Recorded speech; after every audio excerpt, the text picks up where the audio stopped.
Prynhawn da, croeso cynnes i chi, Lansiad project Echoes. Good afternoon all, and a warm welcome to this, our digital launch of the Echoes project. My name is Crona Hodges. I'm the project manager on Echoes, or should I say Crona Hodges is Sanamdum, as I hail from North Tipperary myself originally, but currently live and work here in beautiful Snowdonia in North Wales. So to those of you joining us from the homeland, I should say Ceid Mil Falcheriv, agus Gurv Mil Mahagat, Osabalin and you. You're all very welcome and many thanks for joining us this afternoon. The Echoes project is funded by the European Regional Development Fund as part of the Interreg Ireland-Wales programme. And as I mentioned, this is our digital launch and you're all very welcome. Hopefully you all knew that and we're all in the right place this afternoon. As many of you may know, we had planned originally to hold our launch event back in April, on World Curlew Day in fact, but some not insignificant global matters around that time somewhat distracted us and put paid to our plans, prevent us from carrying those out. But we're here and we're all well. It's a pleasure to be welcoming you all now to this more digital experience of our launch event. And I hope you really enjoy what we've got lined up for you this afternoon. So a few housekeeping matters. We are recording the event and we will be making that recording available as soon as we can on our website and our YouTube channel. So keep an eye out for that. We will be tweeting, of course, and posting on Facebook about when those are available. And for Welsh speakers amongst us, we will be transcribing the event, so the transcript will also be available, and we'll be putting Welsh subtitles on the video itself as well. So keep an eye out for messages on that. We do have a Q&A facility, which hopefully you can all see at the bottom of your screen, and we do encourage you to please ask questions as we go along. And we have a Q&A session at the end of the afternoon.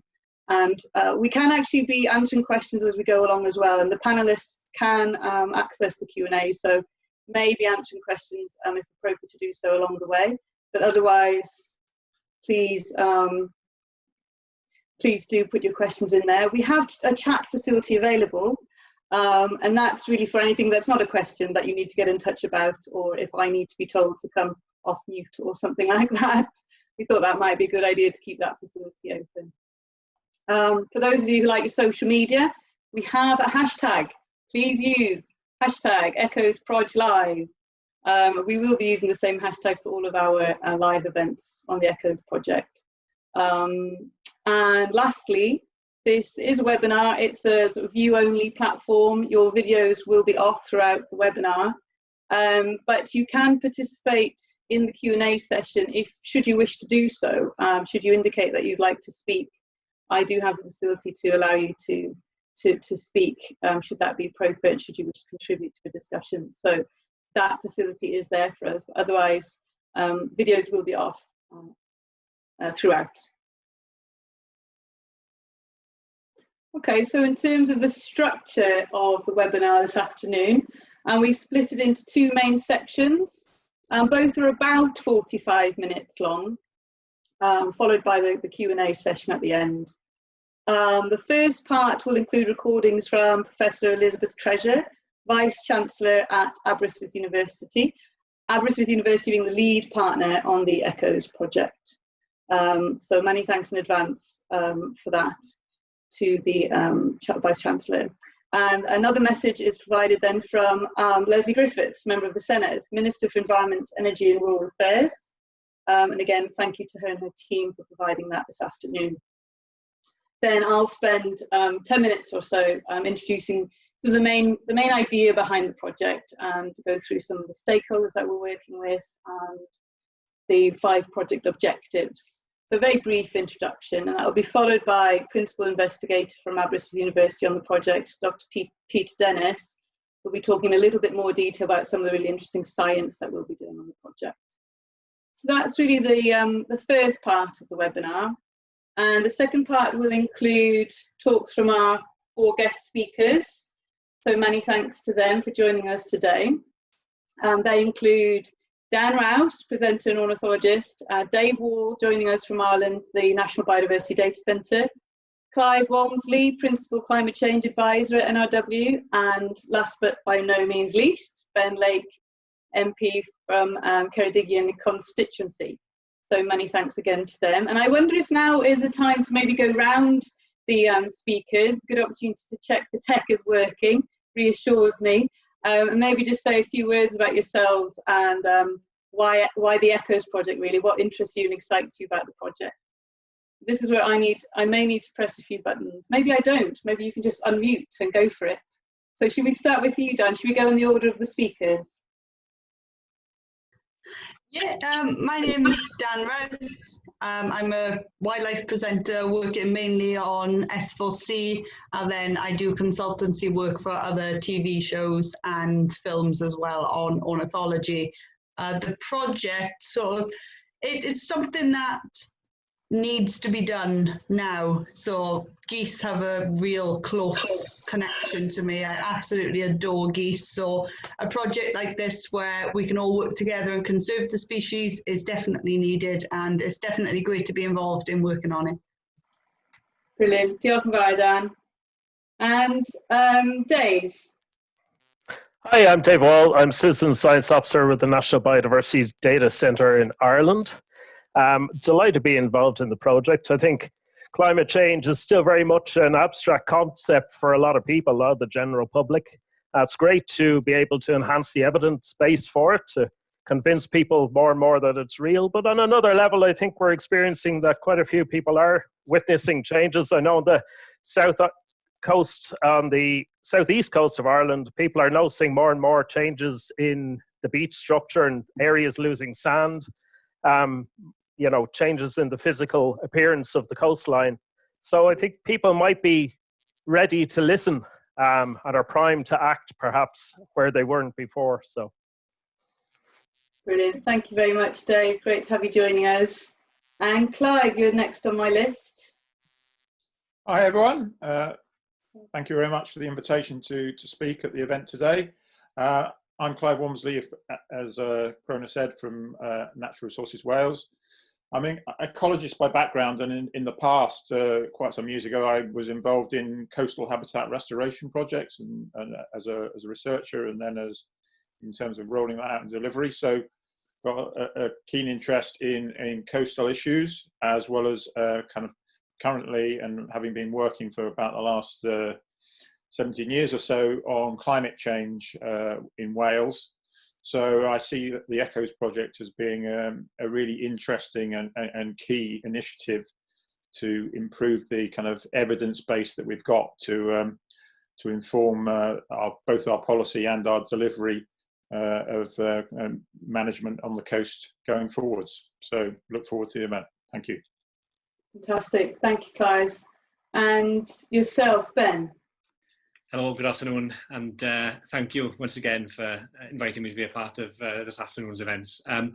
For me, I'm quite interested in our coastline. Ceredigion is obviously a coastal constituency, but I think it's fair to say that certainly for many of the population, we tend to think more about the mountainous and the hilly kind of environment, and our coastal environment by comparison hasn't quite received as much attention or prominence in the kind of local and public consciousness. So I'm very interested, and have been with the Echoes project, for it is able to bring that half of our environment, if you like, into greater prominence and understanding. But also, quite other panelists have said, and in particular Dave mentioned about how people are already starting to notice differences and changes to the coastline. And I think what's very interesting and exciting about the Echoes project is that we are going to be able to give some answers and explain in a way to the public that hopefully will not only make them even keener about tackling climate change, but also that they are then able to really explain and understand what is happening around them. The fact then that we might also be able to help two particular bird species as well, the Curlew and the Greenland geese, is a bonus on top. But I think the main piece of excitement that comes from this project to me is just that we're able to I think, fill that gap in our understanding of our local environment in a way that perhaps we haven't done as much in the past. Brilliant. Thank you very much, Ben. And certainly, yes, much of it, and we'll go into this in more detail a little bit later, but much of the work we're doing on Echoes is working with all sorts of communities and organisations, those who live and work and play on that coastline.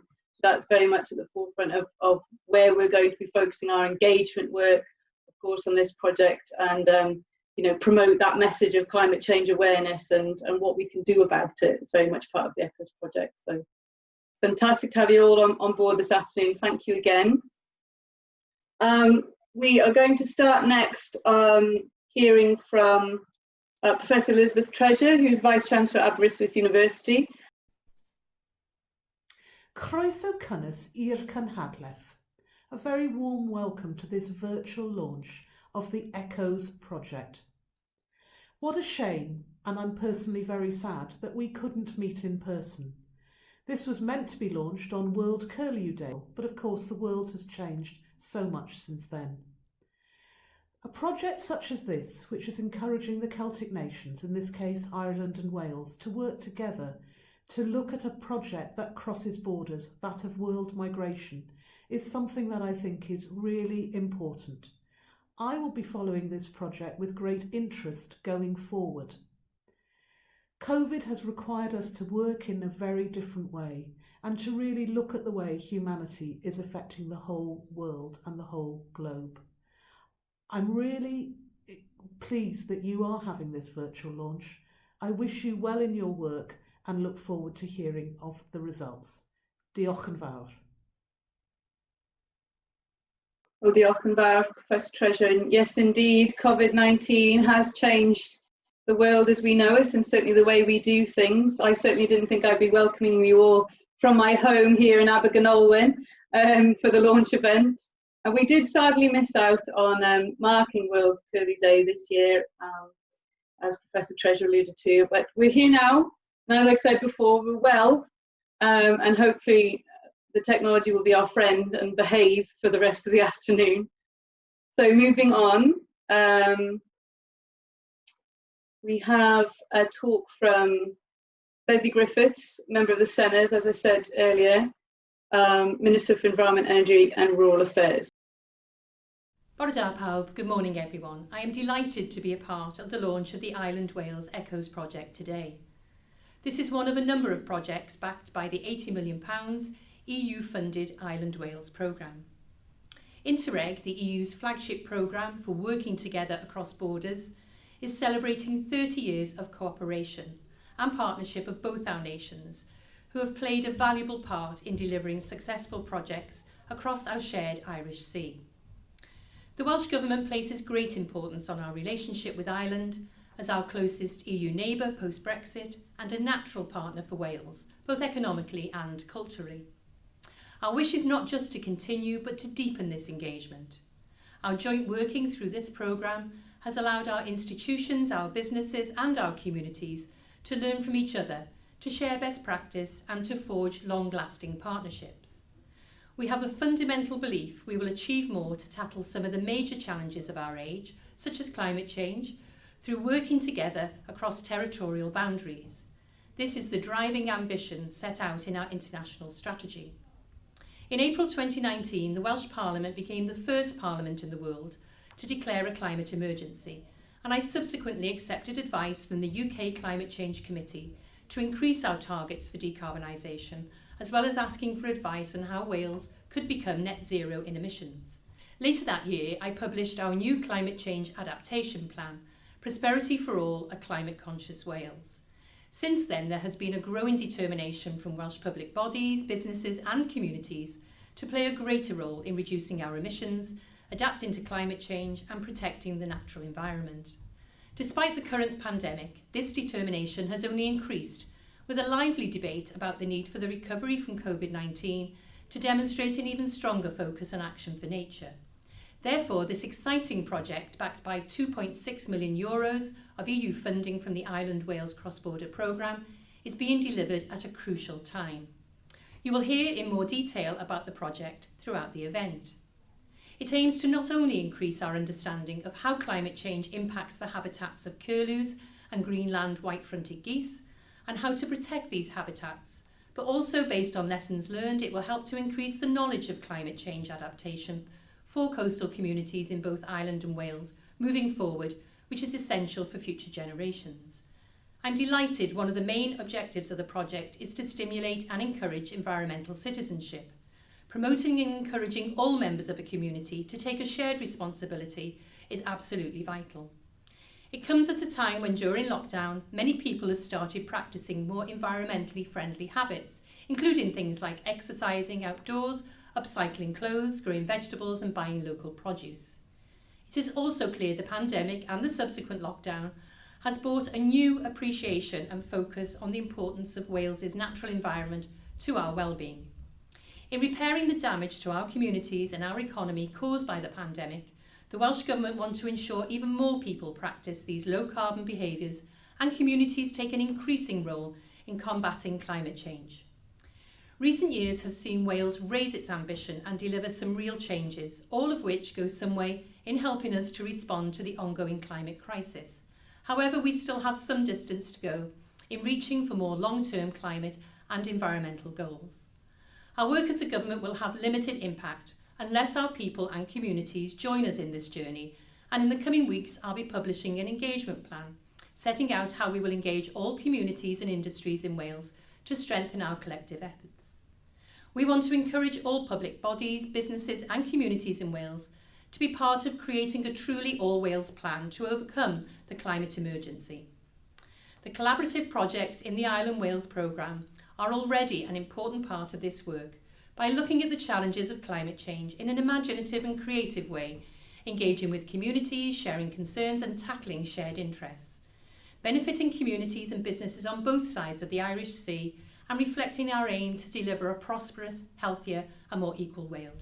I would like to wish every success to Aberystwyth University, University College Cork, the British Trust for Ornithology, Geosmart Decisions and Compass Informatics in delivering the ECHOS project together, and look forward to hearing more as the project progresses.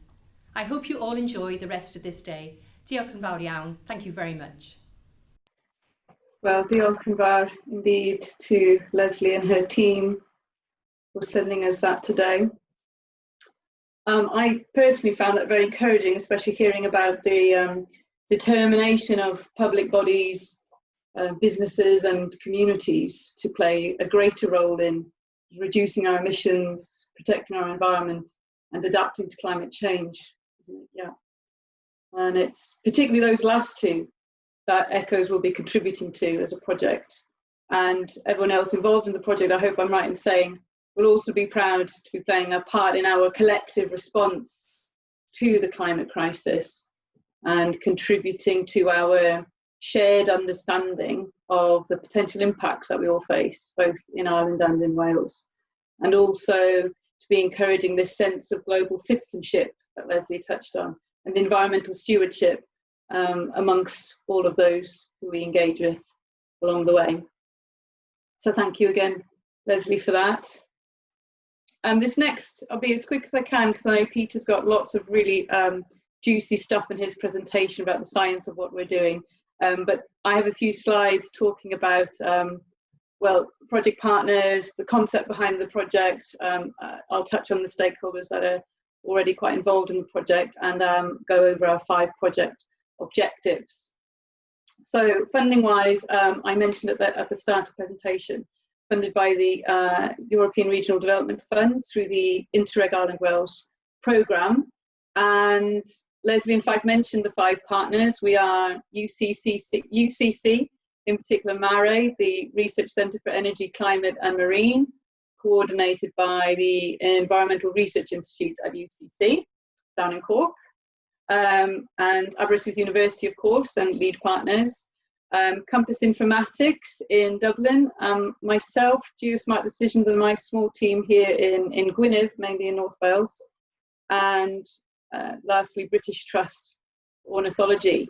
And the planning for ECHOS actually was spread over 2 years, believe that or not. And given the circumstances now, I actually feel very fortunate that in those 2 years, I was able to actually get to Ireland and meet many of our partners during that planning time, as we haven't had a chance to see each other since the project began. for obvious reasons. So my heartfelt thanks to all the partners, I know many of whom have joined us today, just for sticking in there with us, believing that we could get this project over the start line. And not forgetting, of course, we also had to navigate the small issue of the B word, I'm not even going to say it, amongst the other challenges along the way, actually. So again, delighted to be here at the launch finally and welcome you all. So I wanted to say also the project is up until June 2023.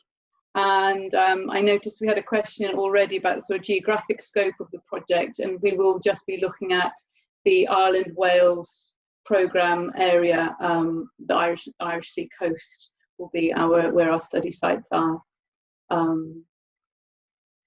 So in terms of the idea of the project, the project in a nutshell is difficult because there are lots of elements to it, but I'll do my best. It was basically around this idea of climate change is happening. It's already here. We're seeing all around the world met records are being broken. We're seeing more and more extreme weather events, and the impacts of these changes must be better understood, and then following that must be managed. But the question is, well, what changes can we expect to see along here, along the Irish Sea coast? Right where we are. What does that mean for me, for us, for our coastal communities? And climate change, of course, is no respecter of political borders, much like we've seen recently, unfortunately, with the spread of COVID-19. The impacts will be shared to an extent. We're all in this boat together.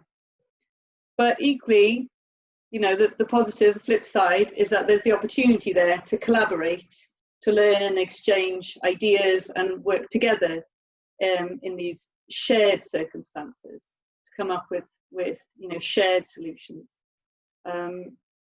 And the illustration here, number 2, is to demonstrate there are a wide variety of stakeholders involved, all of whom we will be outreaching to during the project and engaging with. Will all be affected, and certainly the coast that we love, or where we live and where we work and play, will be affected, as we mentioned earlier. And one of our main aims on ECHOS, and we'll talk about this in my slides about the objectives, is awareness raising, and I've already touched on that earlier. So number 3, our main focus when this whole idea was born was, well, how can the site manager of a protected area or an organisation tasked with managing our natural environment along the coast, what do they need to know to better understand how climate change is going to affect their site? How can they mitigate for those impacts? What tools would help those people? Ultimately, on ECHOS, we want to be creating those tools. We want to be better understanding the user requirements to start with, what the questions are, what tools, what information would help them make those decisions or feel more informed when making those decisions. And how can we make those tools? What data is already out there? What data do we need to collect and get and analyse and digest somehow? That will enable that process to happen in a more informed way for site managers. And the last illustration, there are species of interest have been mentioned already: the Eurasian curlew and the Greenland white-fronted geese. And as I've mentioned earlier, Peter will go into this in a lot more detail in terms of what we'll be doing on the project with respect to them. But ultimately, the ambition is to draw on the work we're doing by specifically looking at these 2 bird species, to come to a place where we have this set of tools and information that will enable site managers to feel more informed when making management decisions and plans relating to mitigating for the potential impact of climate change on their coastal site. Again, that was supposed to be in a nutshell, but that was stretching it a bit, I think. In terms of our stakeholders, we're working very closely with these organisations, and as time goes on, we will be adding to this slide. In fact, there are other groups and projects and schools that we've been speaking to who aren't on this slide, but these are mostly, I think all but one on here on our advisory board. So my heartfelt thanks to those individuals who have committed their time to join us on our advisory board, join us on this journey. In fact, we have our first meeting tomorrow morning, so thank you. Many of you whom are on this call today, so thank you in advance for your time for that. So as you'll see, we have Birdwatch Ireland, RSPB, working closely with them, with NRW, National Parks and Wildlife Services in Ireland. We have NBN, National Biodiversity Network here in the UK, on the advisory board. We have Dave here today from National Biodiversity Data Centre, also on our advisory board. We have the county councils, local authorities from both Ireland and Wales involved. We have the Environment Protection Agency in Ireland and the Game and Wildlife Conservation Trust as well. So working with a range of stakeholders, and another university on there as well, Maynooth University. And as I mentioned before, there's a wider stakeholder group not mentioned on here that we've only just begun a relationship with and made efforts to begin conversations and engage with them in the long term, and I say long term, over the length of the project. Indeed, if you are from a group, or because I don't know everybody who's registered, but if you're from a group or community or project that would like to get involved, you have an idea of how we could work together, please get in touch, and details of how to do that are on our website. And indeed, as we're putting this recording out there, you might be somebody listening to this after this afternoon's event. Please do get in touch. There will be details on our website of how to do that. Just a little bit more detail on our objectives before I hand over to Peter. So our 5 objectives are awareness, evidence, study, tools, collaboration. I'll go into each of these in a little bit more detail, but I just want a nod to, I know she's on the call today, Laura Sorvala, who's our illustrator. So many thanks indeed to Laura for her hard work pulling our illustrations together.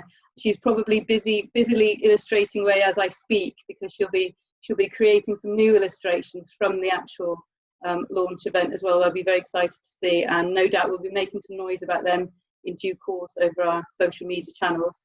So thank you, Laura. So a little bit more detail about each of these. Firstly, raising awareness amongst stakeholders and local communities. It's a major part of what we'll be doing on ECHOS. We'll be looking for opportunities to connect and engage with different groups and organisations and projects in both Ireland and Wales, of course, to talk about what we're doing and why. And we'll be doing this throughout the course of the projects over the next 3 years. And we're planning a variety of campaigns to enable this. And again, no doubt shouting about that on our social media channels in due course. So again, please keep your eyes open for those, for more information on those. So secondly, evidence. We'll be adding to the evidence base, carrying out some great science to do so. We'll be documenting this, of course, and sharing that widely in due course. This includes, and I may forget a few things here, but species distribution modelling, species response curves analysis, using satellite Earth observation to map various environmental parameters that may be of interest and of use to the site manager, that end use always being in mind. Creating habitat maps, looking at climate change impacts work and habitat vulnerability work associated with that. And of course, we'll be tracking birds and literally mapping, looking at where they're going in great detail, actually. So that's a very exciting aspect of the project. To better understand where it is they currently go and move amongst the vegetation, and to further understand how that might change as climate change impacts those habitats. And again, always with our sights on the end user, what they might need to know to adapt their management to those potential changes. So we'll be looking at data sets along the Irish Sea coast, as well as carrying out our more detailed site-based work in both Wales and Ireland, and augmenting really existing research that's going on at these sites on the birds and the vegetation there. In particular, we'll be carrying out detailed survey work with the 2 bird species that I've already mentioned, the Eurasian curlew and the green and white fronted geese. And this will further our understanding of the precise impacts that these birds may face, and add to the overall knowledge base concerning how we might need to adapt to the impacts of climate change in terms of management for those changes. And as I mentioned, Peter will talk in a lot more detail about this after me. So tools. Okay, this is a hugely important aspect of what we're aiming to do on the project, on the ECHOS project, sorry, and that is to produce a platform for users with tools and information on there to help inform their decision making around site management and protecting and conserving these coastal habitats and species. So our aim here is to provide those who manage and monitor vulnerable coastal habitats with tools to enable more informed decision making, as I've touched on before. So we have to work closely with the end users to do that, to really fully understand what it is they require, what is difficult for them to know at the moment, and figure out the bit in the gap. What can we do to help? You know, what information can we put at their fingertips, and what tools can we build to do so? So that's being led by Campus Informatics in Dublin, which is a very exciting part of the project. And lastly, overarching all of this is the drive to promote collaboration and knowledge exchange. That will actually last well beyond the next 3 years of the project. So the hope and plan is to inspire environmental stewardship, encourage involvement, maybe through citizen science, or we'll hear more about that through Dave's work in Ireland, so that we're continually increasing our knowledge base and our understanding of how our shared environment is responding to the climate crisis and what can be done about it. So that's all for me. Peter, I'm going to stop sharing my screen. Good afternoon, everyone, and thank you for everyone who has tuned into the webinar. So my role is to represent rather a large group of researchers, many of whom have provided material for this short talk. So the aim today is really just to give you a flavour of some of the areas in which our research, which as Crona has identified, is really just a small part of the overall operation, but how that research will inform and augment some tremendous work already carried out by various conservation bodies on the 2 species that have been named. And also in the process and towards the end of the project, helping to increase the awareness, not just of the value and interest of these species, but the allegorical component, the fact that the same wetlands, same coastal areas are much treasured by local people, livelihoods of salt marsh land producers and others depend on the same land areas that are key to the survival of these birds during winter. So really important to draw it back to that human dimension, as the Minister alluded to in her piece. So the 2 species are tremendously interesting. If anyone's interested in ornithology or ecology, they are global species. So our contribution, whether it's on the Irish side or the Welsh side, is really to support iconic species during just part of their life history. So I've put a couple of graphs together here to illustrate just how global these species are, or how international. So the Eurasian curlew here is very much a European species, and it both winters within Wales, Ireland, and the wider United Kingdom, as well as some areas of coastal Europe. But importantly, it also breeds during the summer in certain contexts, so in the uplands and some other coasts and river valleys. So it has that national and reasonably local interaction. But I wanted to illustrate here with this atlas that we also have rather a turnover of individuals.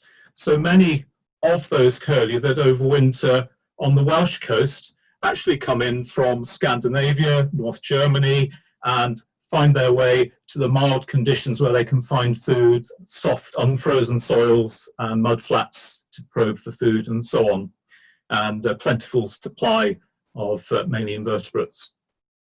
In the winter time, the species we're talking about here, the individuals that breed in Britain and in Wales, some actually travel over to Ireland and overwinter within Ireland, and others fly south to the mild coastal areas of both France and Spain. So there's this tremendous sort of turnover of individuals. I think it's really nice to look at this species and how, as was said earlier, there's no respect for the national boundaries.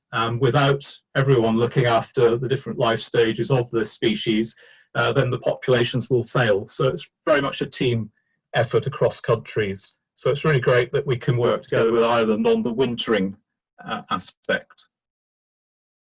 So Kim Kenobi in mathematics at the university kindly put together some summary data just to show what formal surveys by organisations like the British Trust for Ornithology and RSPB, and informal records collected by members of the public, keen birders and so on, what they show, because they're lodged on these biodiversity record sites that can be accessed through the internet.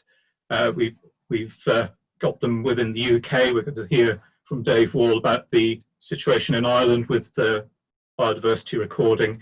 And so that builds up a tremendous amount of information. So this is the first point where I kind of cast the net out and say, you know, this is where data from the wider public and where public engagement is really important to keep this going and to perhaps intensify recording. So just to illustrate here on the left, Kim has really aggregated over the period 2000 to 2020 records of curlew seen during the winter months. So you can see the heading here, November to February, and just in very broad terms, you can see from that wintering period there tends to be an aggregation around the coastline of Britain and Ireland, or in the context of our project, Wales and Ireland. But when it comes to the spring to early summer breeding period, you see how suddenly there's that swap over, and you can see in green are the areas of higher density. So typically you can see how the curlew are moving to the uplands and higher ground for breeding. So these are, it's just illustrative really of ways in which existing data can be used to identify the important areas, particularly around the coastline in these winter months. So that's where our interest is in terms of understanding key locations, and then in more detail at particular case study sites, the resource requirements of curlew in this case. A couple of statistics here. You know, these species are in decline, a number there of 15% over that stated period.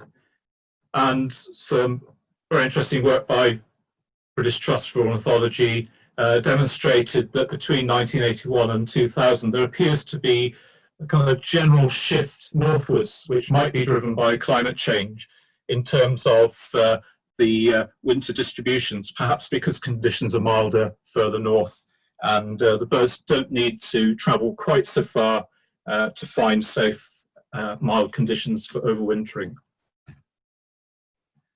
So then a word on the geese. Geese are fascinating creatures. They're sometimes noisy. They're very interesting birds. They have complex social interactions with one another. They're often extended family groups that stay together for some years.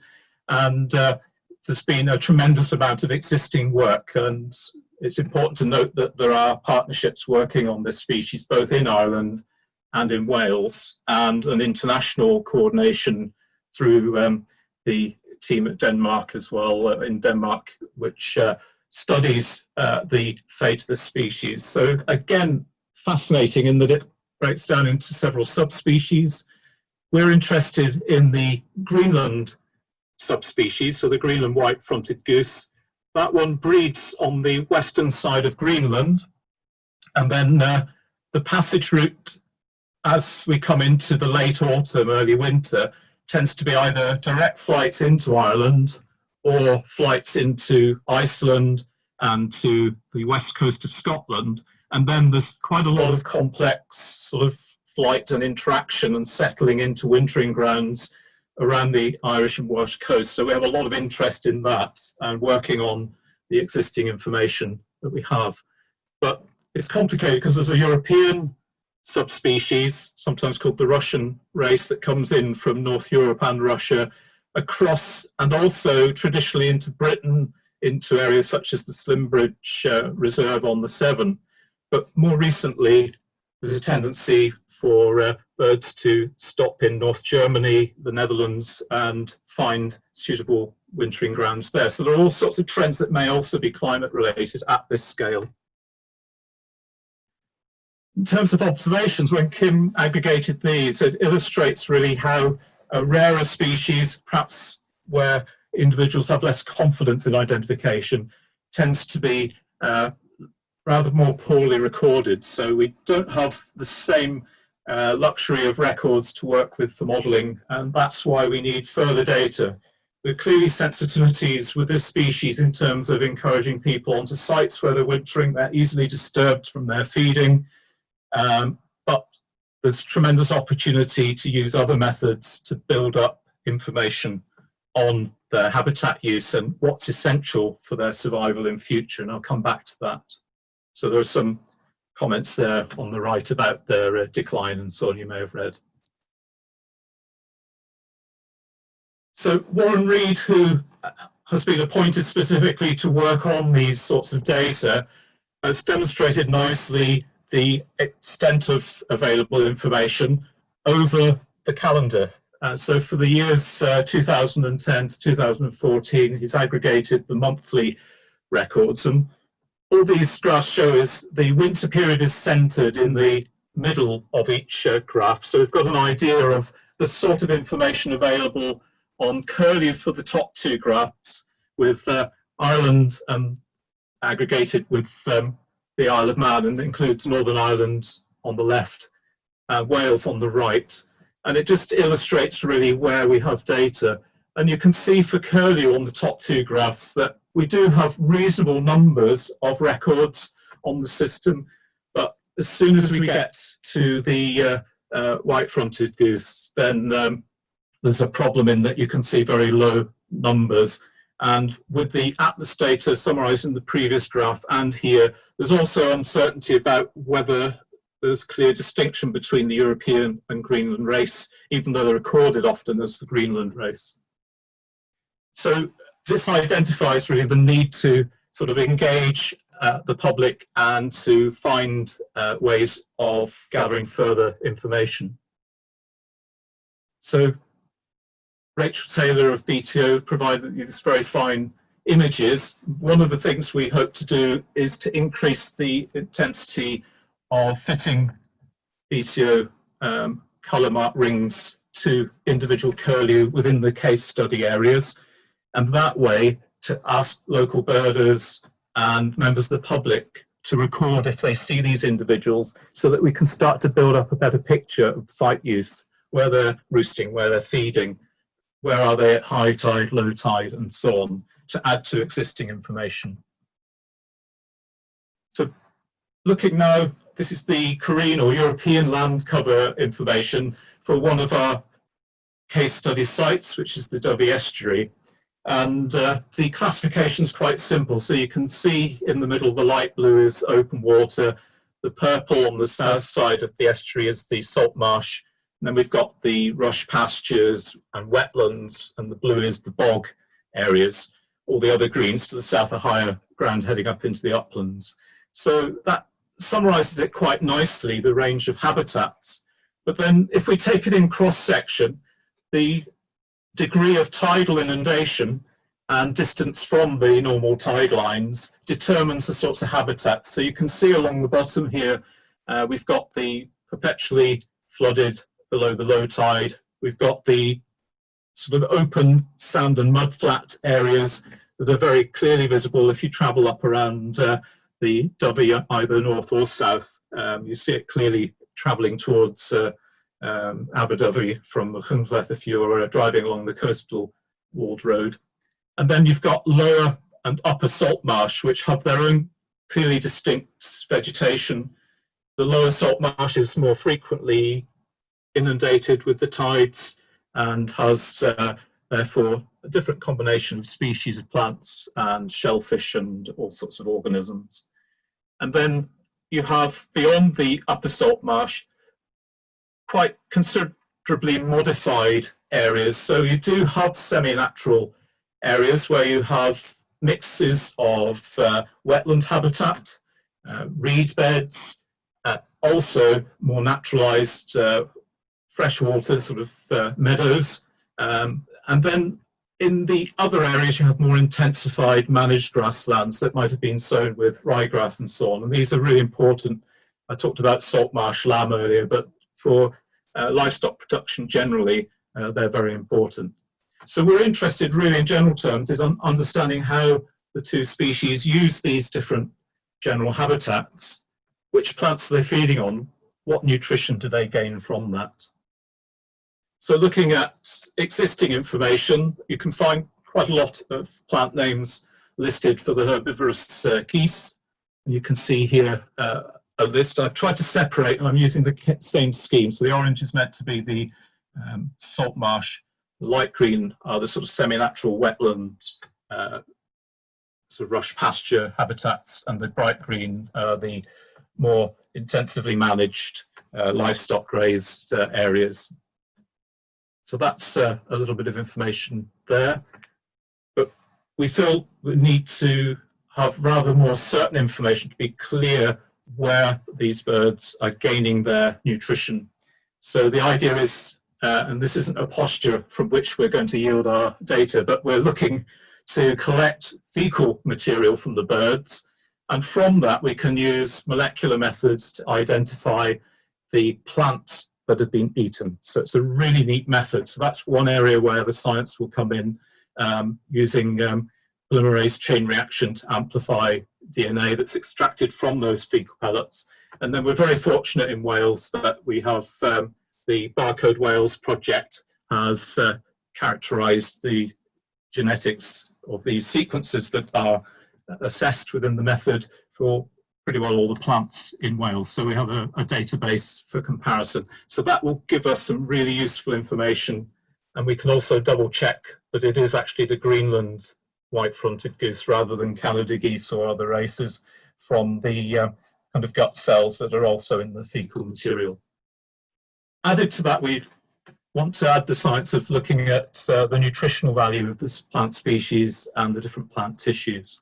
So we'll be looking at meaningful nutrients that will provide the birds with food to get them into the best possible condition for flight back to their breeding grounds, and hopefully the female birds will be in prime condition from accessing that. But all is not necessarily well with that, and I'll come back to some of the theories after I've talked a little bit about the curlew.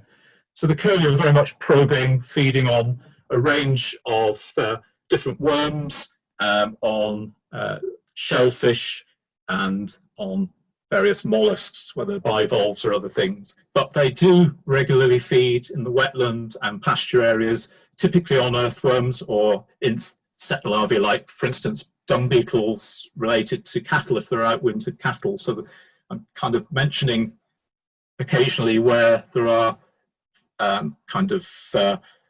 benefits of having agricultural grazing for either conditioning vegetation so that it is more nutritious than it might otherwise be if it was rank and ungrazed, and also in terms of having livestock dung in winter because of the additional invertebrates.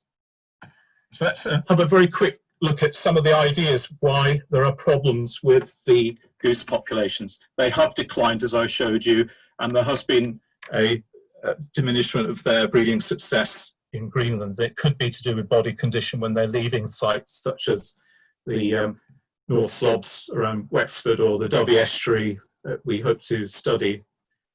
So if we assume they occupy areas like the salt marsh and the semi-natural wetland areas and grasslands, less so the intensive grasslands, there has been a shift in recent years to observe them feeding on the ryegrasses and the more intensive pastures. And this has a theory, it's called the junk food hypothesis. So it means that perhaps the birds have been attracted away by less than ideal sweet, sugary foods. And we don't know, we're not clear yet, is that a bad thing for them or not? So that's one area that we hope to use our scientific methods to resolve. The other reason why the geese might not be feeding in the optimal areas, but instead find themselves displaced, is that there's been a rise in Canada goose populations, and they are quite aggressive, slightly larger. Have they been pushing the green and white frogs to other habitats where they don't find quite the same food? And not just from competition from other birds, but there's disturbance. So is it, the density or the timing of grazing? Is that an influence that might push the green and white fronted goose off ideal habitats? Mechanized operations, other human activities, are those deterring the birds from where they ought to be feeding or where they might find better diet? So in order to address those questions, this is where BTO come in with their technology to tag and track where birds are going. So these clever little devices, Rachel is expert in using these glue tags so that we can gain information on the location of the species. So if I move on, you can gain data like this. Is actually an Upland site, but you start to get a picture of when there are frequent location recordings using these tags, you can start to gain meaningful information on where the birds are using daytime feeding, nighttime roosting, or in terms of the curlew at high tide, where are they finding refuge at high tide. So these are really important methods that we're going to put into play. Of course, all of that is to understand where they are, but then we have to consider the threats to those locations where we find that they are dependent for overwintering, survival, and for gaining condition before heading off to their breeding grounds, whether for the geese in Greenland or the curlew in the Pennines of England or all the way to North Germany and Russia. So this map demonstrates in red areas currently of land above the tide line that are likely to be inundated with rising tides by 2050. This is a moderate rather than kind of conservative or extreme scenario, but it demonstrates a considerable take of much of the wetland area, salt marsh area along the Dovey, including the RSP Bionis here reserve site. So that's for 2050. And we see a similar relationship, quite a considerable proportion of the land area where we know these different bird species occupy, threatened by tide. So a lot of the focus will also be understanding, using the climate scenarios, to what extent are the birds being displaced from their ideal range, so perhaps the curlew on the salt marsh and the wetlands, the geese on the semi-natural grasslands and the improved grasslands, to what extent they're being pushed ever inland onto perhaps less suitable vegetation, what's the loss of surface area for feeding, and so on.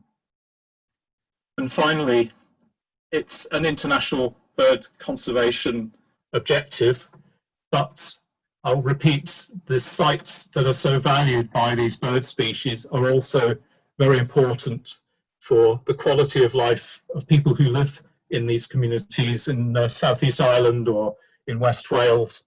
And as this image demonstrates, there's also a premium product, the salt marsh lamb, that's dependent on these same surface areas of vegetation. So this is where it brings it back to the human side and public engagement and awareness. So thank you very much.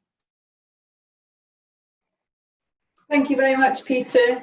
If I could ask you to please stop sharing your screen. I hope that gives you all a lot more detail about what we're hoping to do on this project. We haven't been able to cover everything in this webinar, but you will be hearing from us in the future as the project goes on. And I just wanted to say, I'm in a privileged position to be constantly learning on this job and in this role. It's certainly not been on a project before where we did DNA metabarcoding or liquid chromatography. So constantly learning. Every day is a school day, as I tell my kids. So it's a great privilege to be a project manager of such an interesting project on many levels. Next up, we have Dan, and there we are. So mine was just a brief thing. Obviously, I don't have a lot of statistics and facts. I'm basically the chatty one of the group, so I don't have all the science background that some of these people have. But basically what I wanted to say is that we use birds as a tool for how we look at things in the world. Birds are something that a lot of people love. It's something that connects them to nature. When you ask people, how do they get into nature? A lot of people say it's through birds. So a lot of it is in their gardens, whether they provide food for birds, whether they provide nesting pockets or nest boxes. A lot of people have that sort of emotional investing into birds and how they behave. So when you say that birds are threatened, a lot of them think of these exotic species around the world. Not a lot of them actually realize a lot of our birds here are threatened. So birds are massive climate change indicators.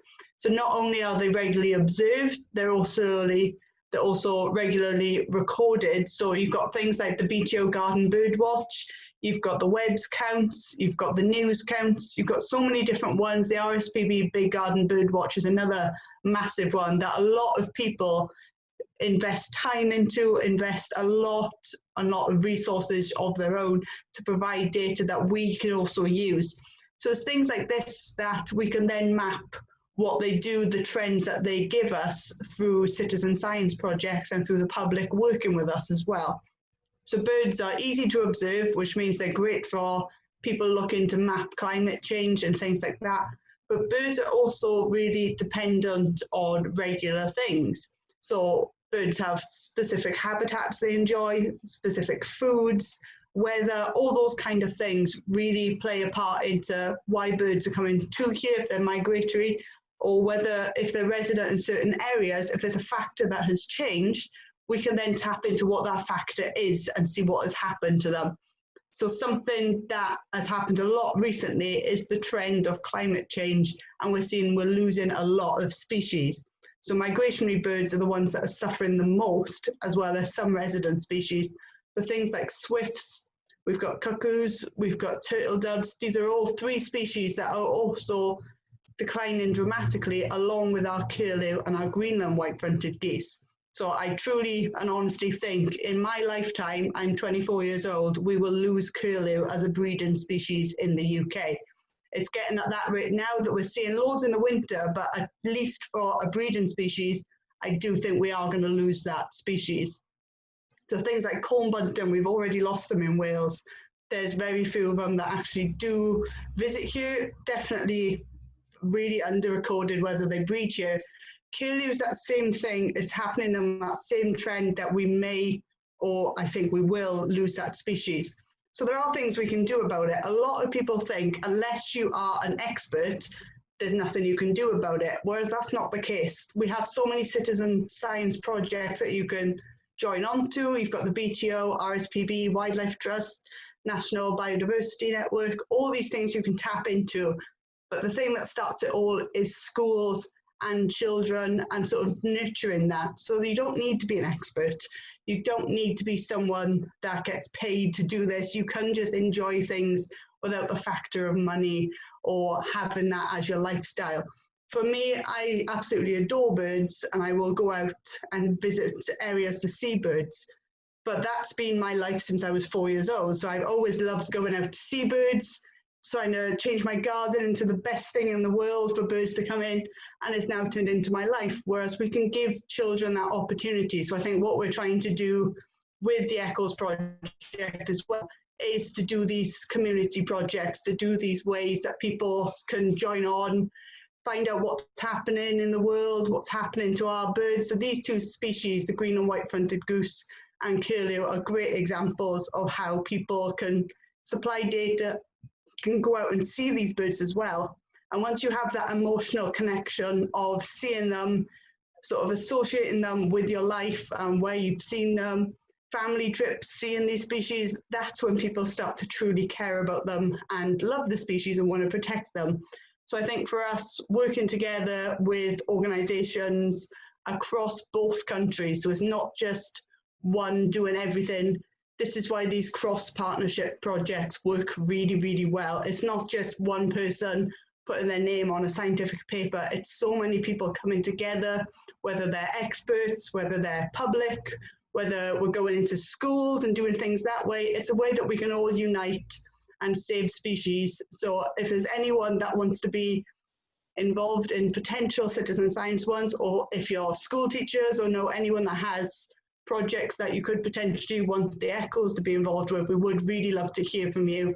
I'm sure Crona will provide email addresses that you can get in contact, but we will definitely love to potentially come over and see those kind of things and potentially talk to you more on a lower level for children. We won't have massive scientific talks for children, but it's things like that we'd love to hear from people. So if you do have any comments or anything you want us to get involved with, either drop it into the Q&A or the chat, or we'll provide emails afterwards to have a conversation and see what we can do that way. So it's a nice short one from me, I'm afraid. Oh, Dan, that was fantastic. Thank you so much. I was so sad to hear what you said about Curlew, and I think, you know, yes, that's one of the really important things we're hoping to do on Echoes is engage with school children, absolutely, definitely. And we've already had a question along those lines. We've started to have we've had a couple of meetings now with teachers from an all-through school in Machynlleth, and they're super excited to work with us. So. And I'm so pleased we've hooked up with Dan so early on in the project. You know, I want to keep in touch over the next few years and you know, get some really impactful outreach and engagement going on both sides of the Irish Sea, working together. It will be fantastic. So thank you so much again, Dan. Next up is Dave Wall, but I'm going to, Dave has provided a recording, so all I need to do is hit the button. I'm going to give a short talk on citizen science biodiversity data recording. What is it? How does the National Biodiversity Data Centre do it? What have we learned along the way? And an overview of what's happening elsewhere. So why choose citizen science at all? Well, for many surveys where you want to achieve wide spatial coverage, citizen science is a very good option. Many feet on the ground, helps you to achieve the kind of spatial coverage that will be very costly and time-consuming to achieve with a paid survey team. For example, here we have a map of common darter, which is dragonfly species spatial coverage in Ireland. To achieve that using a paid survey team would be quite prohibitive. Many reports suggest that citizen science is best suited to wide-scale surveys over short temporal scales, or you'll find in many biodiversity citizen science projects they have long temporal scales, and people are using citizen science as a means of achieving long-term surveys and long-term monitoring and getting beyond the 3-year cycle of project financing, especially on an EU level. Citizen science is cost-effective, but it's not free, and I'll talk about that in a little while. And many projects also have an element of or use citizen science as a tool to achieve community engagement at various levels. So what is citizen science? Well, the European Citizen Science Association has come up with the 10 principles of citizen science. I won't go through them all here today, but the more important ones are that it involves citizens in scientific endeavor that generates new knowledge. Some people view citizen science as interchangeable with community engagement, but I think the important factor that defines citizen science is that it has a genuine science outcome. So for example, in biodiversity data recording, we want robust data available at the end of the project. Both sides should benefit from taking part, so it shouldn't be a one-way street where volunteer researchers contribute data to professional scientists.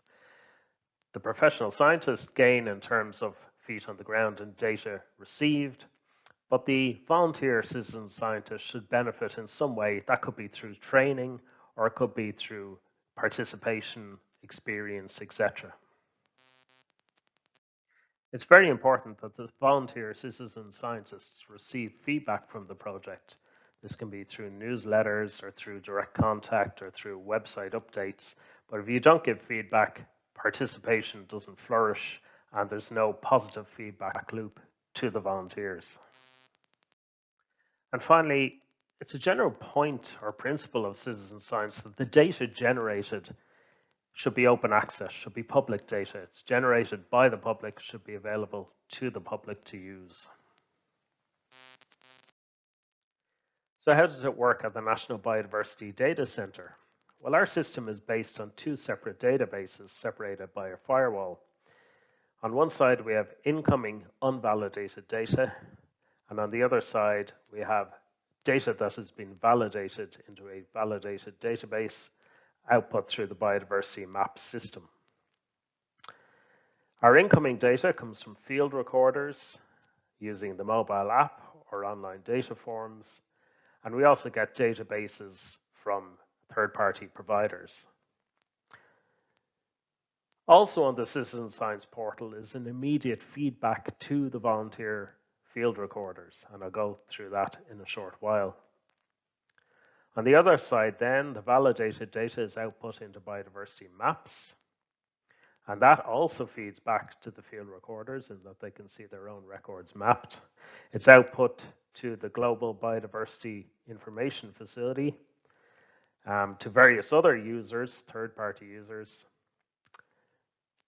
and is used for a wide variety of tasks, including preparation of red lists, conservation management, and planning. Our main interface with the public and with our volunteer citizen scientists is through our website at biodiversityireland.ie. On our website, we have our citizen science portal, and that's an interface for our volunteer citizen scientists, which gives them immediate feedback on the data they're submitting and presents that data back to them, if you like, in a number of different ways. For example, here you can see the first thing they're presented with is a map of the current records for the year, the distribution of records per county, and they can view record counts or species counts. We also have graphics that show them running totals of records per month through the year and a comparison with how we did last year, and also running totals for different species groups, for example, plants, butterflies, dragonflies, beetles, as we go through the year so they can see how things are faring. We also throw up record images, so these are data validation images that they've submitted with their records, so they might see their own photo there shining back at them through the website, and other summary graphs and tables that just show highlights of the data being recorded so far this year. One of the most important feedback tools and also one of the most important benefits the recorders receive when they submit data through the data portal is they get access to their own data management system. So here, for example, is a map showing my records over the past couple of years from various locations around the country. So you can build up a profile of what you've recorded through the year, what different species groups, you can compare what you recorded this year with what you recorded last year and see the distribution of your records graphed and mapped for you. And that's a very important and valuable tool, and one that our recorders feed back to us that they find incredibly useful. Of course, everyone loves a good app, and we have our biodiversity app for recording in the field.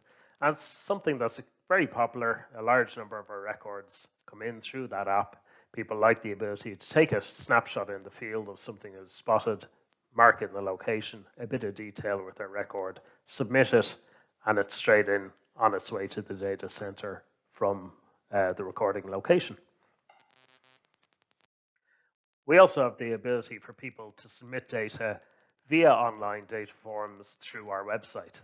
And that's also a very popular option. And it's a much more flexible option for us because it can be quite difficult, perhaps, to adjust and amend the data forms within an app, but much more easily done through a website management system. We can therefore rapidly modify, design, and tweak online data recording forms to match our own system requirements. So for example, here we have a dragonfly recorder survey form. So the paper form looks quite complex, as you can see, but we can mirror that ability to have multiple species entered from a single location on an online data form. And all of our data forms are smartphone friendly. So indeed, people can use them in the field almost like an app. And the flexibility of the online data recording forms is something that enables us to collect additional data. So for example, here in the Dragonfly Ireland Recorder Survey, we are looking to record habitat survey data. On the paper form, it's a page full of ticky boxes, but that's quite easily replicated on the online form using drop-down menus and also boxes where you can make multiple selections for habitat types or impacts, etc. So what have we learned in terms of biodiversity data recording using citizen science along the way? Well, we've learned that citizen science data is certainly not free. We can see here, for example, records of dragonflies and damselflies collected annually since 1975. We see two large spikes in the data. Both of those spikes have been driven by the investment of funds for specific projects.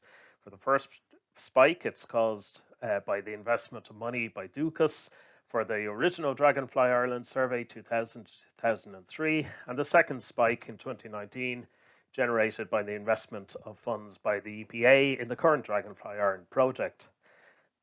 The funds enable us to employ staff, enable us to run workshops, and to support a volunteer recording network. And that volunteer recording network in turn generates the additional records. We've learned that it's not only important to collect the record, but it's important to ask your recorders the right questions to enable you to validate those records. So for example, here we can see data validation protocols for dragonfly and damselfly data.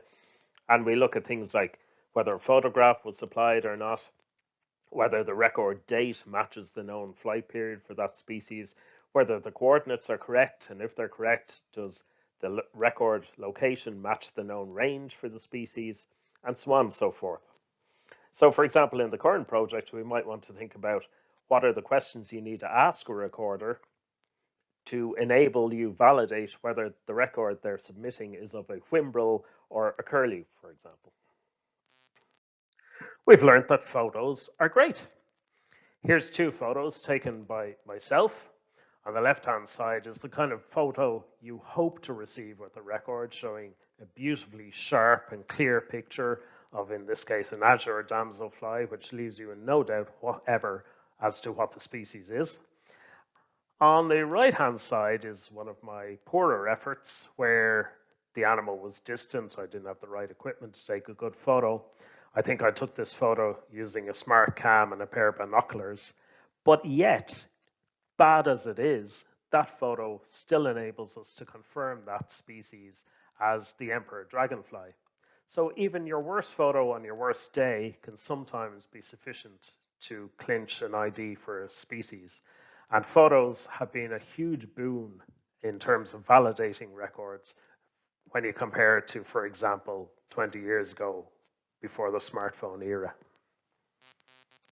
And we've learned that citizen science works in terms of biodiversity data recording in Ireland. Here, for example, are two distribution maps for the emperor dragonfly, one from the first Dragonfly Ireland survey in 2000 to 2003, and the other one from last year. You can see how we've detected a shift in the range of this species to the north and northwest across Ireland in those intervening years. So what's the bigger picture for using citizen science for biodiversity data recording in Ireland?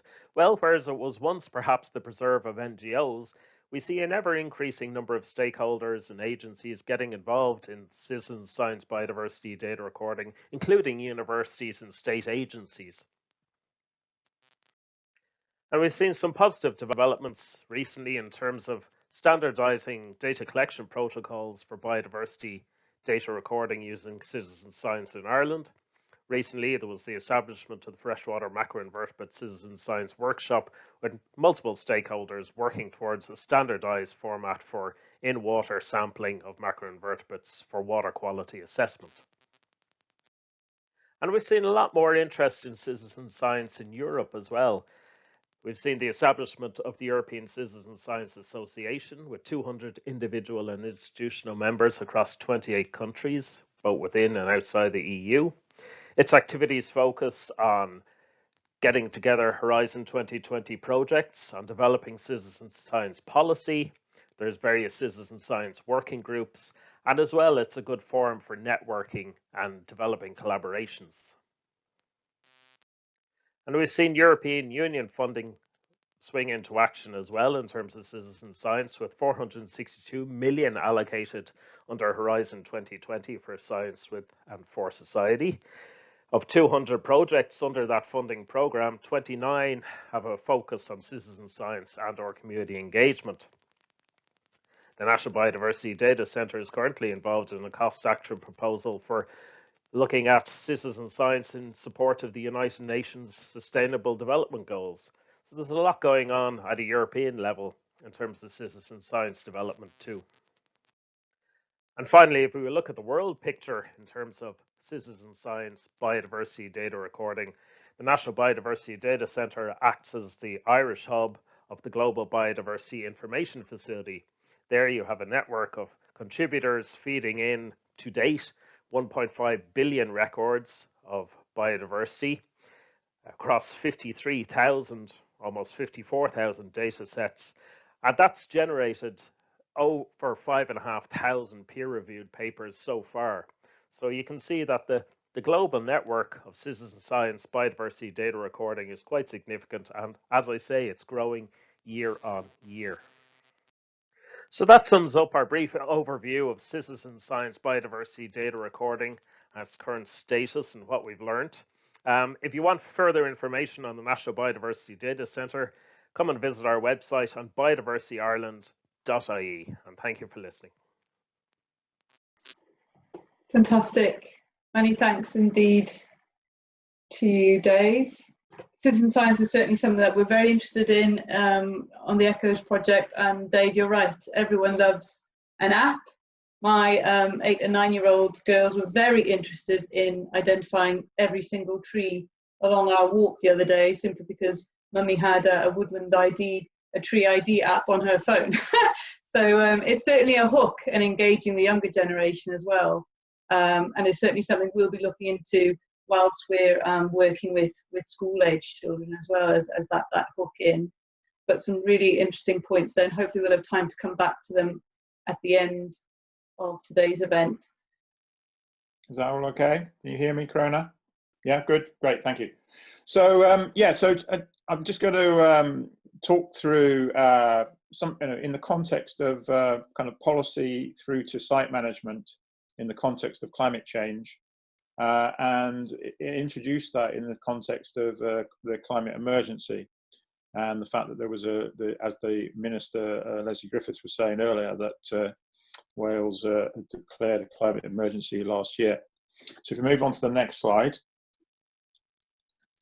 And this is this slide, this barcode slide, very graphically shows, as you can see, that for each year from 1884 through to 2018, each band shows the year, but in terms of its colour, in terms of its the kind of average temperature, the mean temperature over that year. So the dark blues represent cold years, and the reds represent warm. Well, the light reds warm years, and the dark reds they represent really hot years. And you can see very graphically in that slide how, and this is for Wales. Similar slide is available for Ireland, but it very graphically shows with the recent past being on the right-hand side how the recent past has been warm. So you can see effectively global warming there very graphically. But as Crona's just put up on the screen, the kind of real kind of key killer fact at the moment is that globally the last 5 years are the hottest on record. So there was lots of talk a few years ago about whether climate change was pausing among skeptics, but there's certainly the evidence is very clear that we are increasing evidence of climate change and its impact. So if we go to the next slide, please. And this urgency for action is something which, and the need in effect for a climate emergency to be declared, is something that the Intergovernmental Panel on Climate Change, which is the international body that that basically brings together globally the science around climate change. And in their recent report, it was published at the end of 2018, they produced a report to show that global warming was very much happening, and we'd already experienced 1 degree of global warming.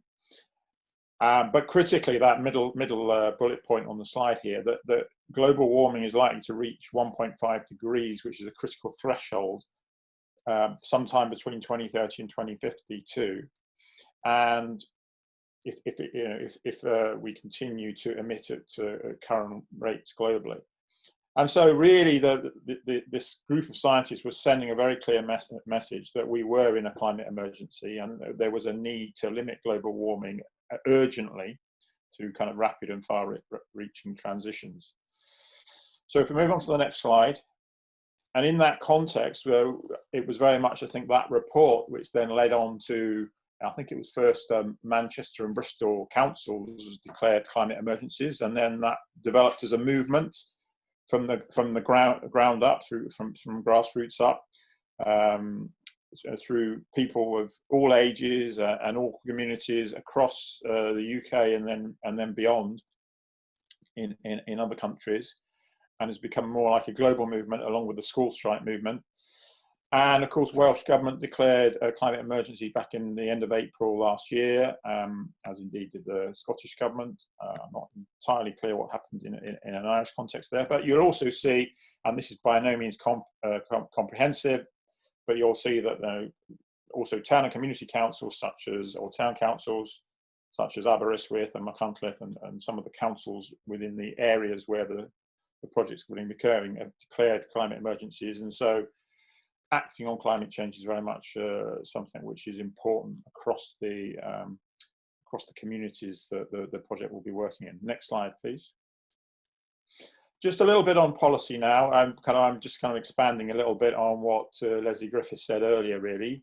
Firstly, to say that climate change obviously is something that's been with us for some time. Wales's first climate change strategy was published some 10 years ago, way back in 2010. And then coming far more up to date, last year, the Welsh Government published Prosperity for All, a low carbon Wales, which set out 100 different actions across all sectors, whether that be transport, housing, industry, or land use, or waste, across all different sectors, 100 different actions that needed to be taken forward between 2019 through to next year. And there's actually going to be a cycle of producing these reports on a 5-yearly basis, but the first one was produced in 2019, and there'll be a new one next year in 2021, and then in 5 years' time after that. And that basically encompasses what Wales is planning to do, action is going to take in terms of decarbonisation and addressing, mitigating the emissions. And on the back of that report, which was produced last spring, the UK Committee on Climate Change provided advice to the UK government, but also to the Welsh and Scottish governments. And that advice was very, very clear that we needed to move to achieving net zero by 2050 at a UK level. So if we move on to the, sorry, if we click again, yeah. And another important driver of, which I think is relevant to the ECHOS project, is the fact that in parallel with the report I mentioned about the IPCC from a climate change community science perspective, there was a relatively new panel called the Intergovernmental Panel on Biodiversity and Ecosystem Services, which has been established and reported last year, which again sets out effectively the case for a nature emergency, so the combined climate and nature emergencies. And so the underlying science and need for us to act on both those is really clear. So next slide, please. And this slide just summarizes in one slide the key kind of situation in Wales. So we've got, I mentioned the low carbon delivery plan. I'm not going to say any more on that. I'm going to say a bit more about the climate change adaptation plan in a minute. As well as declaring a climate emergency, Welsh Government has set a target to establish a carbon neutral public sector by 2030, which is a very ambitious target and something that Welsh Government and NRW are very much focused on, and I've established a project within NRW, the Carbon Positive Project, which is seeking to understand how we can address all of our range of emissions. There's also targets around having 70% of electricity consumption renewable by 2030, and as I've mentioned, the aim to have our greenhouse gas reduction target being at least 95% by 2050 for Wales, and if possible to net zero. Okay, so next slide. And I said I'd say a little bit more about the adaptation plan for Wales. So that plan, which was published at the end of last year, runs through for the next 5 years to 2025. And you'll see some statistics there around some key stats there on the right. I'm not going to go through those. In terms of the plan identifies 32 actions that are necessary to respond to the range of climate risks and vulnerabilities that Wales faces in terms of its people, its communities, its industries, buildings, infrastructure, the threat to our water resources, our ecosystems, and including our agricultural industry and forestry industries and so on. So it's a very wide-ranging plan. It covers, it has, as I say, it has 32 actions, but that's broken down into 113 different sub-actions. And if you can just click again, please, Crona.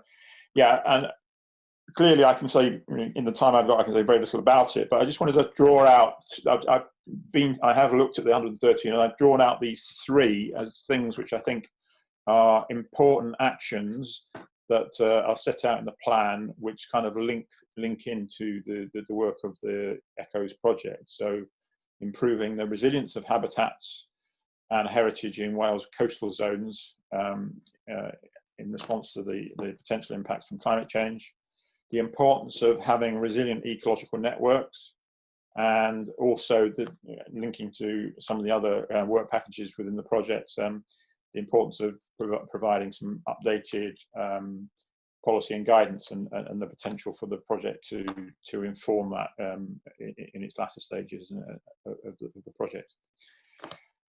Moving on, that piece of work, the adaptation plan, was very much informed by the UK Climate Risk Assessment, which was published back in 2017. So that risk assessment, which again is actually published on a 5-year cycle and will be reviewed every 5 years. This report very much set out what the risks were and therefore what the action should be in the adaptation plan I've just talked about. And if we move on to the next slide, this one slide summarizes the key risks. This is actually at the UK level, but I think it's equally relevant at a Welsh level, and I would argue that it's probably relevant at an Irish level too, or a Britain and Ireland level, if you like. And I think I just want to flag, the first one, the one at the top of the list there, is the issues around flooding and coastal change risks. I mean, it talks about communities, businesses, infrastructure, but obviously, I would add in that obviously it's equally in terms of from an environmental perspective. And if you go down the list to list 4, to fourth on the list, you've got the risk to it says to natural capital, so that includes terrestrial, coastal, ecosystems, soils, and biodiversity. So clearly, the kind of topics that the project ECOS project are focused on very much are drawn out from the UK Climate Change Risk Assessment as being areas which are key risk areas where there is more action needed, as it says on the right-hand side of the slide. Okay, next slide. Thanks. I just want to talk a little bit now, so I've talked a little bit about policy briefly. I'm now going to talk a little bit about some work that we've done well, it was CCW, Countryside Council for Wales, and now within Natural Resources Wales. And one of the things we did, myself and a colleague, Rob McCall, a few years ago, did a desk-based assessment of the vulnerability of all of our protected areas in Wales. So we looked at Welsh SSIs, SACs. We also looked at the SPAs, although this slide doesn't actually feature those. So we looked at all of the protected areas, and we looked at whether sites had habitats or indeed species features but this slide is for habitats that are considered to be highly vulnerable. So there'd been work done at a UK level to classify habitats into high, medium, and low vulnerability. And so simply by using that kind of data and translating it into an understanding of the features on the sites, we were able to identify that over a quarter of SSIs had habitats of high vulnerability, and in terms of our SACs, that over a half did. So if we move on to the next slide. And this is we developed I haven't got time to go into it in any detail, but we developed a climate vulnerability index for the protected areas, which took account of the inherent vulnerability of the habitats themselves, but also the connectivity of the habitat. So we had a connectivity indices. We also looked at the other stressors which might exacerbate the effects of climate change, within sites. And we brought all these factors together into what we termed a climate vulnerability index. And so where you've got the red, it means that the index was high, which means the sites have a high vulnerability.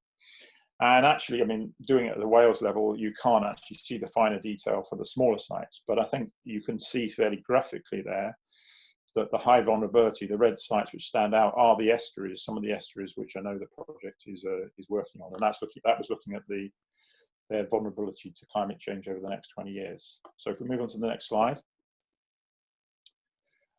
And so far, I've talked about the importance, how what the risks are, but we also know that it's not just about risk. Climate change is very much in the here and now and happening now, and has happened.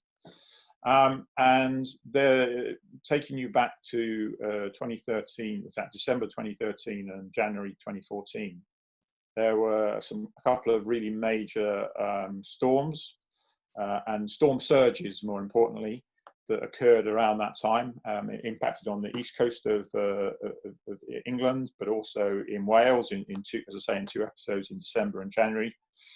And NRW took, and at the time, for example, just to jog your memory, at the time the North Wales railway line was destroyed and cut. I think the one in January, I think the Cambrian line was cut, so there was some major impact. But NRW undertook a review following those two storms, a rapid review, to try and understand the full range and breadth of impacts of these kind of events. And we identified impacts in terms of erosion and loss of beach and so on. But we saw that coastal defence structures were damaged, and that there was around 110 locations across that period where there was damage. But we also identified that there were 37 SSIs and 10 SACs, important conservation sites, which were impacted. And linking into on the ornithological side, during these storms, there was a seabird wreck where there was a loss of over 30, an estimated 30,000, over 30,000 birds were lost across the Western European seaboard, because there was actually some work done by the RSPB and others to make that wider assessment. So clearly this had an impact on a very wide scale. So moving forward now, I'm kind of moving into my kind of final phase of starting to think about, well, okay, so this is the background. So what are we going to do about it? And I'm going to really illustrate it in relation just to very briefly just to two sites. The first of which is, these are sites. This is not a site that we own, Bosherston Lakes. It's actually owned by the National Trust in part, and it's got mixed land ownership. But the Bosherston Lakes SAC is a combination of lakes. You can see in the diagram there on the right, which is really important for its stoneworts, its charophytic vegetation, which grows within the lake, and I'll show you a photograph of that in a minute. But the critical thing here is that this is a coastal freshwater site which is threatened by climate change. It came out in terms of our vulnerability index as being the 17th most vulnerable of our SACs, which is one of the reasons we were interested to look at it. And if we go to the next slide, one of the principal reasons is because the site, and marked with where the red dot is, it actually has a dam, a coastal dam, which actually it was actually an artificially created feature if we go back to the 19th century. But that with sea level rise and storm surge, there's been considerable overtopping of the coastal dam, and so it was recognised by the main landowner and by the National Trust as saying, is this site sustainable going forward? So we undertook some work. So if we go on to the next slide, and to cut a very long story short, we looked at the full range of risks. And by the way, the picture at the bottom shows the stonework, the charophytic species which occur within the lake, for which the main feature for which it's protected. And we identified particularly that nutrient enrichment, and this relates to how surrounding land is managed and so on. But also that salinity spikes due to increased saline incursion linked to tidal surges was a really, really important risk going forwards. But we didn't want to just kind of jump to conclusions and say, right, well, let's abandon the site. Let's just let the sea in. Equally well, we couldn't just bury our heads in the sand and say, right, we'll just continue to manage the site going forward, just as we always have. We made a kind of a clear decision that we need to adopt an adaptive management approach to climate change and the risks. And you'll see in this diagram, which is set out here, the importance of bringing in new knowledge and research and monitoring to assess the impacts on the site conservation objectives, and how by maintaining and revising those, we feed those into adaptation options, their implementation, monitoring and evaluation, and then further assessment of risks. And this is a kind of an adaptive management cycle that we plan to take forward with this site, and we think it's an approach that we should be using more widely on other sites. If you move to the next slide. And then what does that mean for this site? And now one of the other really attractive features of the Bosjesons Lake sites is the large areas of water lilies, which are really, really attractive and attract visitors. But in the short term, we think we need to just enhance the resilience of the current features on the site, so the charophytes and the water lilies. And we should do that by improving water quality across the lake and the wider catchment. In the medium term, beyond the next 20 years, we think that we will have to start to consider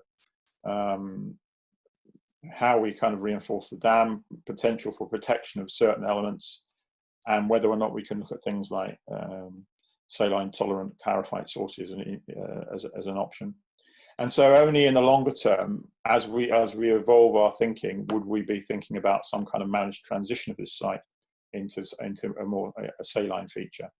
So I think this just illustrates how, when we're thinking about site management around the coast, we need to be thinking about the long term, not just about the short term, and we need to have at least a planned transition if we want to change the way that we manage the sites. Next slide. I think it's important to say that we've got a really important opportunity and role. We have something called the National Habitat Creation Programme, which actually is a bit of a misnomer in a sense, but it's basically largely a kind of a salt marsh creation programme. And the first site that we've done this at as Natural Resources Wales is at the Cwm Marsh, where we've created or it should create some 39 hectares of habitat over the next 100 years and 15 hectares by 2025. And we've been working in partnership with National Trust at this site.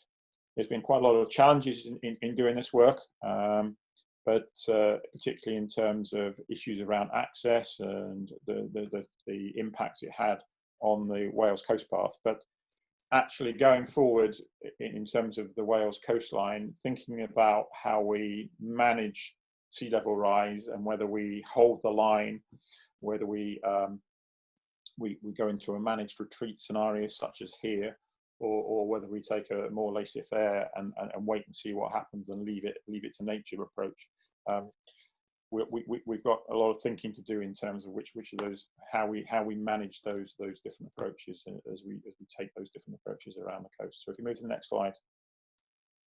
So this is just the final slide, and I'm not going to go through this in detail because I think I've covered most of this. But coastal ecosystems and protected areas really are vulnerable to climate change and particularly the sea level rise and extreme events.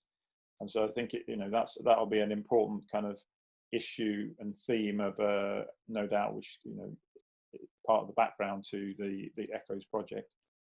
In terms of thinking about policy, the coastal policy decisions will increasingly be driven by a breadth of interests. I think Peter demonstrated this. I mean, it's not just about nature conservation. We're thinking about flood and coastal erosion protection, access and recreation, and wider kind of well-being issues. And I think the certainly in the Welsh context, the well-being, the Future Generations Act and well-being goals have a role to play in how we make decisions.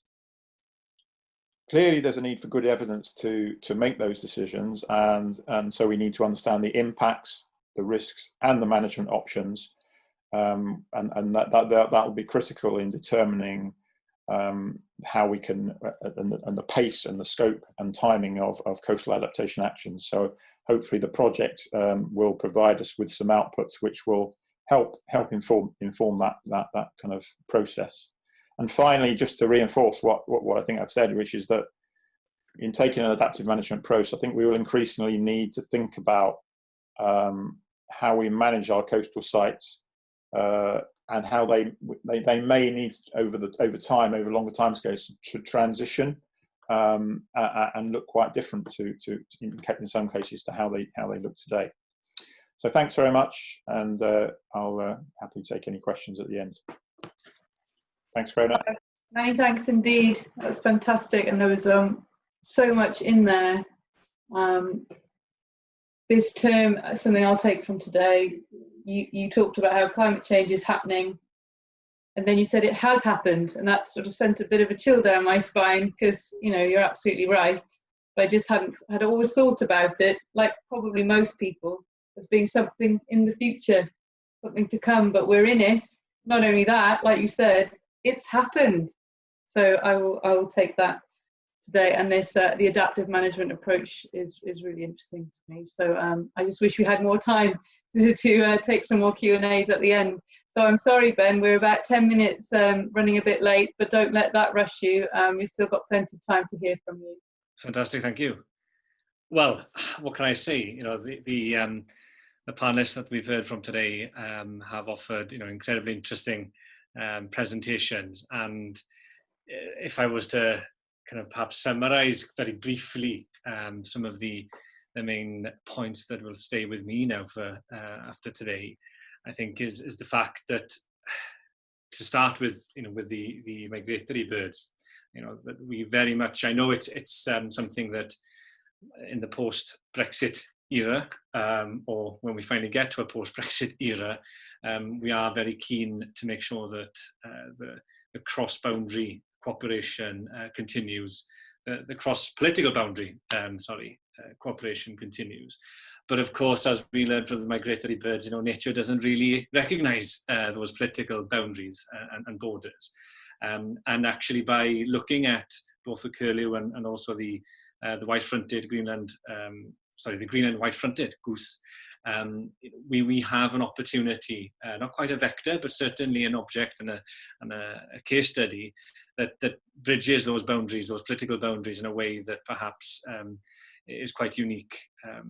We obviously share the Irish Sea, and I think it's something that, as a historian or as somebody with a keen interest in history, it's quite fascinating to see how the way that we look at the world, particularly from a Welsh perspective, I can only speak from Wales, of course, that the Irish Sea had in the past been the centre of the universe, and then over the centuries we turned our gaze more to the east, and now it's quite exciting to see that perhaps we will again refocus our attentions on the shared environment of the Irish Sea, and not only with the cooperation with partners in Ireland, but looking at ways of how we can work together to understand what is happening. And that's another thing that has been quite thought-provoking this afternoon, is just how much, as you mentioned there, Crona, how much the climate and the coast has already changed. And you're right, I think certainly there is a pattern in the public consciousness that we do tend to think of climate change as this kind of future threat or a danger that we will have to navigate and overcome in years to come, as opposed to something that we're living through and have lived through to some extent. And just to stay with Ceredigion, we mentioned right at the very beginning that people are starting to notice changes to their coastal environment, and now having particularly Clive pointing that out to us, I cast my mind back to some of the historical features that we've lost in Ceredigion, and my mind is taken to Castell Malgwyn, I think, in near Aberystwyth, which, you know, I think in the 19th century is still featured on the maps, but now is, you know, lost to the sea. So it is, you know, it's interesting just to kind of put it into context and to remember that it is a changing environment. It's just that the threats and the dangers that we now face in the future from this kind of coastal change are so much more amplified by climate change. So, you know, this kind of shared environment has clearly benefits for our shared learning, and I know it's something that the ECOS project is keen to develop, and the way in which we can bring not only the shared understanding between those who show you know, particular interest and have, you know, dedicated their academic lives to these areas of study, but it's particularly interesting the prospect of the citizen scientist and developing the resources and the tools to allow, you know, a whole host of people who perhaps have a passing interest but don't, you know, have the particular expertise or the time to dedicate to it wholeheartedly. But, you know, developing these tools will again then create this, in my opinion, positive feedback loop where the more people get interested in it, the more that they are able to contribute to the overall effort of understanding what exactly is happening, and from that understanding have a better chance of adapting and hopefully trying to mitigate some of the worst impacts and dangers of the changing climate and our changing coastal environment. You know, I was excited about the ECOS project before today, but after listening to the different panelists, I really am enthused now about so many other aspects that I hadn't thought about. You know, I think I started today, or this afternoon rather, really keen to have a better understanding of our coastal environment from a very parochial sense, you know, wanting to understand a little bit more about what is happening on Ceredigion's coast, because it is one of those things that we do tend to understand the countryside, the land, the kind of the terrestrial environment a little bit better than the marine. So I was very keen to do that. Now, however, with the fantastic panelists and the presentations we've seen, I'm even more excited because this project and this collaboration could be the beginning of well, a long-standing new way of looking at the environment, and with the help of technology and new techniques, you know, particularly the citizen scientist open-based tool. You know, this could be something that sets a real example for other parts of the island and the British Isles, but also the world. And for that, you know, I can just say, wish you the very best, and I can't wait to see how everything goes on now in the next few years. Fantastic. Diolch yn fawr, Ben. It's been fantastic having you here with us today. And I agree, you know, I think there is a momentum there that, you know, people are becoming more and more aware of climate change happening, like you say, in Ceredigion and elsewhere, you know, and I think what we've all been through with COVID, you know, I'm sure we've all been guilty. I certainly was guilty of thinking, well, that's something that's happening over there and will never come to Aberystwyth. It won't affect me. And here we are. And, you know, I think we're all just a little bit more savvy in the world now at realising these sort of cross-political boundary issues that we're all facing, you know, and in the context of climate change, we're just a little bit more aware of the fact that, no, this might affect me and my patch and in my lifetime, as well as it is, as Clive pointed out, has already started, has begun to happen. So it's a very exciting project. Thank you, Ben, for sharing your thoughts on that. And we have 9 minutes, folks, I'm afraid. If I could ask the panelists to turn your videos on.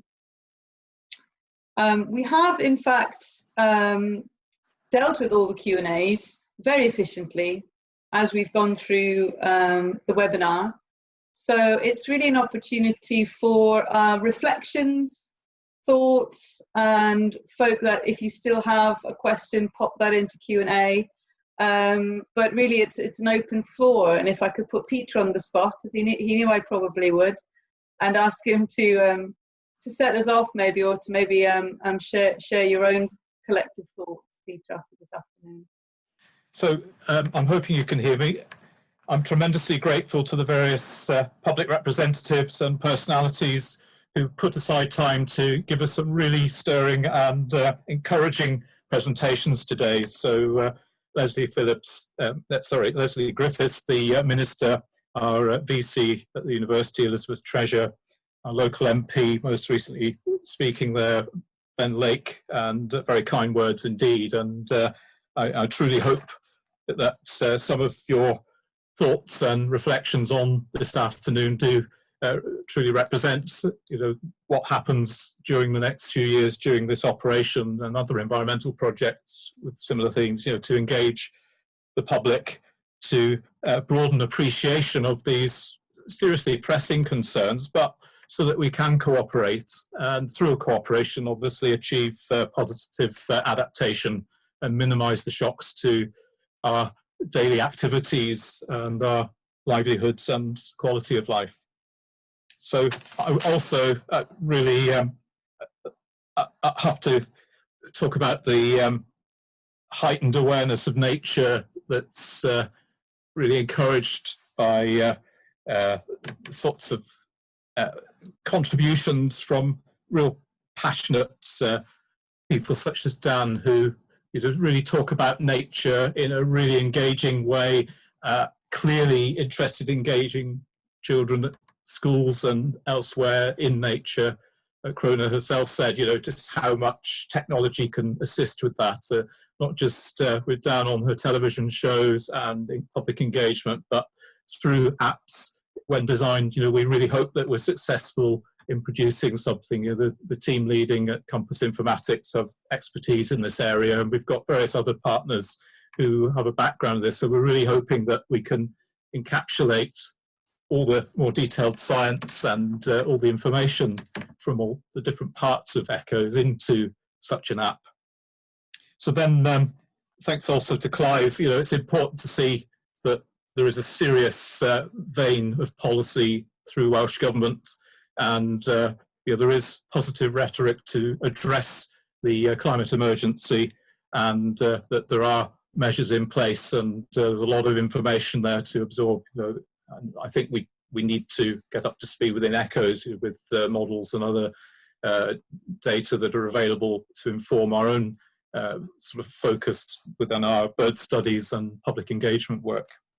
So really, those are sort of some of the comments, the importance of biological recording. So from the apps to the sort of data centers, Dave Wall's contribution summarised very nicely how formal structures within our different countries can really encourage recording and give a positive feedback, because there's the reward, instant reward of the acknowledgement when you submit a record, but then there's that tremendous gratitude when you start looking at atlases of species you've submitted records on, and you see how you've contributed to a much bigger picture. And that collaboration, I think the Citizen Observatory Ben referred to recently, is really key as well, and comes back round to much of what we're about.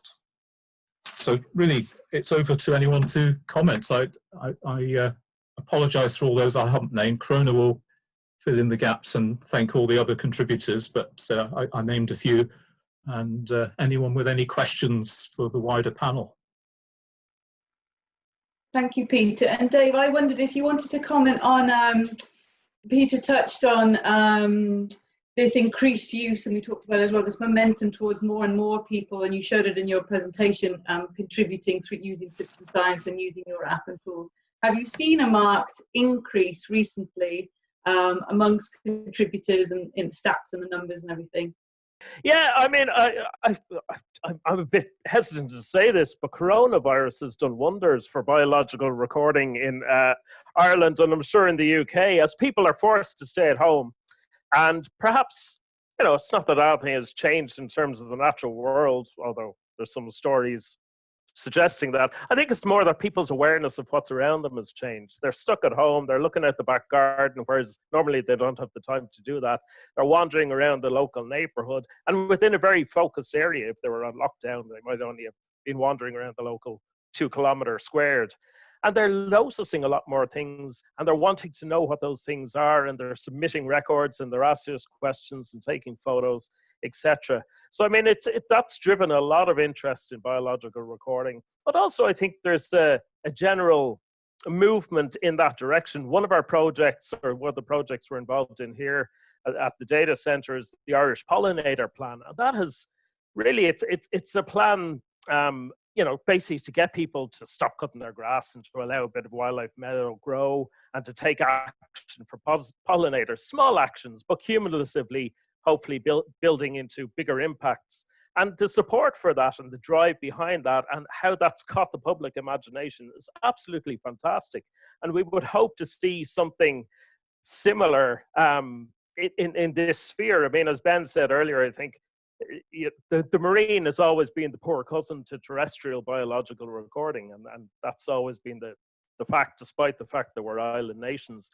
But it would be nice to see something like that being driven along by projects such as ECHOS and get people more involved in the practical, not only in recording and understanding, but in practical measures to help conserve their coastal biodiversity.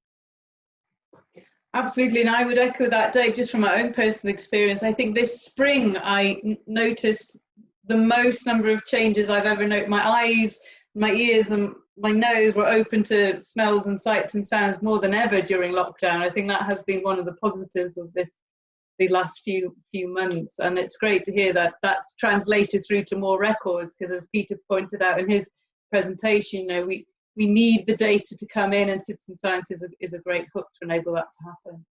Well, I'm sorry everyone, we're sadly going to have to leave it there for the afternoon, and I could, if I could add my thanks from Peter to all the speakers this afternoon, and to the Vice-chancellor and her team at Aberystwyth University, who managed to get us the recording, and to Lesley Griffiths as well, of course, and to yourself, the speakers. Thank you all again for joining us today.